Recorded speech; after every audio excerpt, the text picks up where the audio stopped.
Hello guys, good morning. Ayan, so Rolly Sison here and welcome sa RS Electronics channel.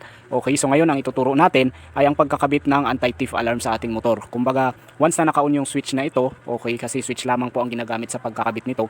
Okay, so ang mangyayari po ay bubusina po ang inyong motor. Okay, so matatakot na kaagad yung magnanakaw nito at sabay aalis kasi baka maraming makapansin sa kanya. Okay, ayan, so para sa mas maraming kaalaman, panoorin nyo yung video na to.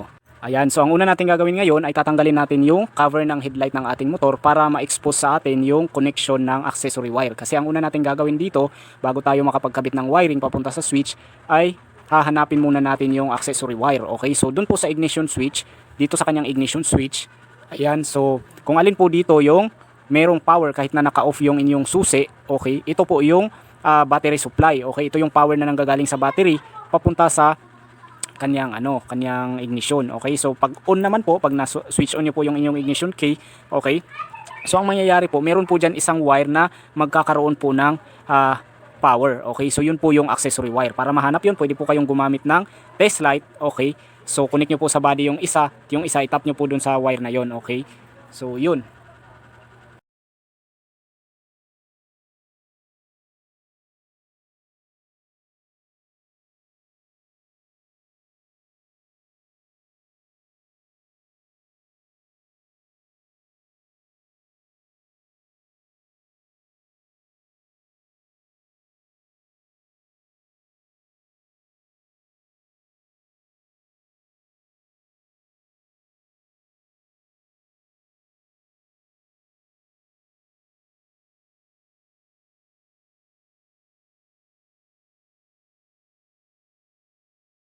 Ayan, so ito na guys, tapos na nating mabaklas yung ating mga tornilyo ng headlight. Okay, so alisin na muna natin ito. Okay, tanggalin natin siya sa kanyang socket. Okay.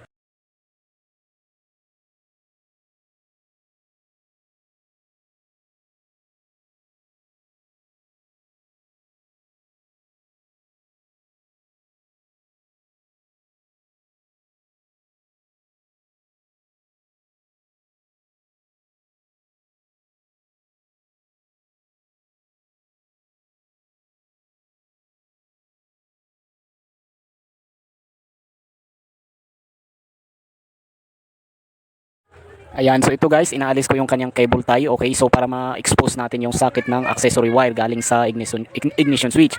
Okay, so ngayon ang gagawin natin ay gagamit tayo ng multi-tester dahil yun nga, gaya ng sinabi ko kanina, pwede naman sana yung test light kaso dahil wala akong test light ngayon.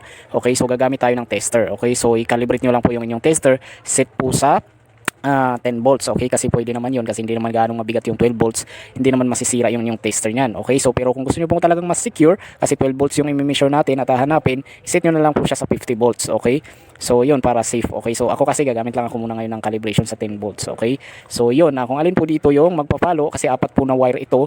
Okay, meron po dito is pula, yung pula po galing sa battery papunta sa ignition, yun po yung kahit na naka-off yung inyong ignition ay meron po siyang power.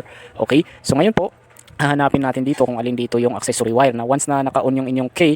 Okay, so ito lang po yung tanging wire sa apat na magkakaroon ng power. Okay, so ngayon po nakita ko dito at napansin ko na meron po ditong red, black, white, black at saka green. Okay, so ngayon po na-test ko na ito pong black ang mayroong palo. Okay, so ito po yung ngayon yung ating accessory wire. So yung isang wire po ng ating switch ay ilalagay po natin dito sa accessory wire. Okay, so mamaya-maya iwa-wiring po natin yung kabilang wire ng switch papunta po doon sa direct po sa ating busina. Okay, so sa positive line. Okay, so ngayon para magkaroon kayo ng idea, okay, so panoorin na lang po ang video na to hanggang sa matapos. Okay, so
Ayan, so guys, tapos na nating ikabit yung wiring. Okay, so ang gawin natin ngayon ay ibalik na natin tong kanyang cover. Okay, so ang mangyayari po dito guys, dahil naitap ko na lahat yung connection niya, ay kakabit ko yung kanyang switch at itatago natin sa lugar na hindi makikita ng hindi nagmamay-ari ng motor na to, which is ako lang talaga yung nakakaalam kung saan ko siya nilagay. Okay, kasi kapag bago ko i-on yung engine ignition key ko, ay i-off ko yung switch na yon. Okay, so syempre once na nakapark ako sa isang lugar, i-on ko naman yon para once na may intruder or mayroong hindi kilalang tao na magtatangkang nakawin yung inyong motor, ay pag unya pa lang ng ignition switch, kung mayroon siyang dalang susi na pike or na gawa-gawa niya, ay mag-a-alarm po yung ating motor gamit yung kanyang busina. Okay, so yun po siya guys ang mangyayari. Okay.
Ayan, so dito na lang po muna matatapos ang ating videos.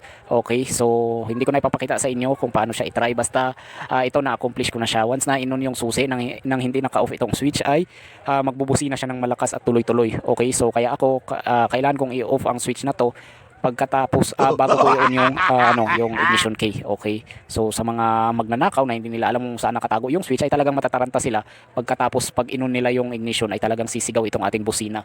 Okay, so yun lang po guys, maraming salamat sa inyong panonood.